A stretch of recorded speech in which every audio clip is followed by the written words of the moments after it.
ত্রিপুরার গোমতী জেলার করবুক মহকুমার অন্তর্গত পোয়াংবাড়ি এডিসি ভিলেজে বৃহস্পতিবার শাসক জোটের দুই শরিক দল বিজেপি ও তীব্রামাথা পার্টির কর্মী সমর্থকদের মধ্যে উত্তেজনাকর পরিস্থিতির সৃষ্টি হয়।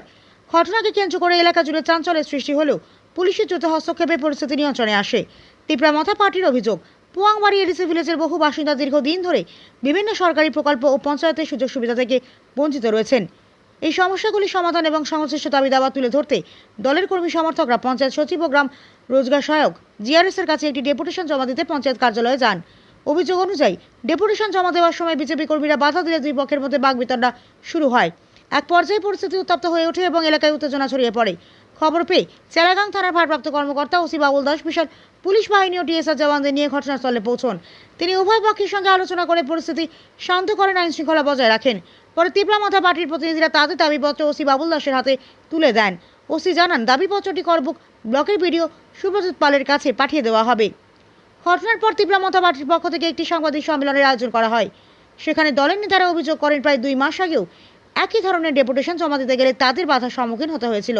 তারা প্রশ্ন তোলেন, কেন বারবার তাদের গণতান্ত্রিক কর্মসূচিতে প্রতিবন্ধকতা সৃষ্টি করা হচ্ছে এবং কেন এলাকার সাধারণ মানুষ সরকারি সুবিধা থেকে বঞ্চিত থাকছেন। সংবাদ সম্মেলনে পঞ্চায়েত সচিব পরিতোষ দাস, জিআরএস সচল সরকার এবং প্রাক্তন জিআরএস মনোরঞ্জন চাকমার বিরুদ্ধে পক্ষপাতিত্বের অভিযোগও তোলা হয়। পাশাপাশি পঞ্চায়েতের বিভিন্ন উন্নয়নমূলক কাজে অনিয়ম ও দুর্নীতির অভিযোগ উত্থাপন করে বিষয়গুলির নিরপেক্ষ তদন্তের দাবি জানায় তীব্রামাথা নেতৃত্ব।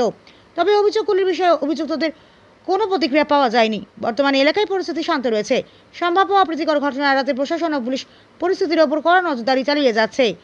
উদ্দেশ্য একটাই, আমরা পঞ্চায়েতের যে বিভিন্ন স্কিম বা সুযোগ সুবিধা থেকে আমরা বঞ্চিত থেকে আমরা কিছু দাবি আদায় করার জন্য আমরা পোয়াংবাড়ি পঞ্চায়েত কার্যালয়ে আমরা উপস্থিত হই। ওখানে গিয়ে আমাদের একটা 7 কমিটির মেমোরেন্ডাম লেটার আছে, ওখানে আমরা আমাদের পঞ্চায়েত সেক্রেটারি এখানে অনুপস্থিত। আমরা সাবমিট করতাম চাইছিলাম, কিন্তু সাবমিট করতে পারিনি। কিন্তু ওখানে বিজেপি তারা কয়েকজন দল নিয়ে এখানে উপস্থিত হয়ে হাজির হয়। ওখানে আমাদেরকে বাধাপ্রাপ্ত করে। ওখানে তারা বাধাপ্রাপ্ত করার ফলে আমরা পঞ্চায়েত সেক্রেটারি ওখানে উপস্থিত ছিল না, যার ফলে আমরা এখানে প্রেস মিট করতে হচ্ছে আমাদেরকে আজ। ওই প্রেস মিটের মাধ্যমে আমি একটাই বার্তা দিতে চাই, যাতে আগামী দিনে আরও যাতে ট্রান্সপারেন্সি স্বচ্ছভাবে আমাদের পঞ্চায়েত যাতে পরিচালনা করা হয়। আমরাও ওখানে অধিকার আছে, আমাদের অধিকার পোয়াংবাড়ি পঞ্চায়েতে আমাদেরও অধিকার আছে। আমরাও সুযোগ সুবিধার যে সরকারি সুযোগ সুবিধা আছে আমরাও পাওয়ার যোগ্য আছে। ওই যোগ্যতা থেকে আমি মনে করি আমরা যদি এই মিডিয়ার বন্ধুর মাধ্যমে আমি এবং আমাদের এমএলএ স্যার আছে, আমাদের বিডি ওখানে একটা সলিউশন বের করে দিতে পারবে। আমার আশাবাদী ওখানে যে তারা যে কোনো একটা করে আমাদেরকে ওখানে সুযোগ সুবিধার দেওয়ার জন্য মানে জানাচ্ছি।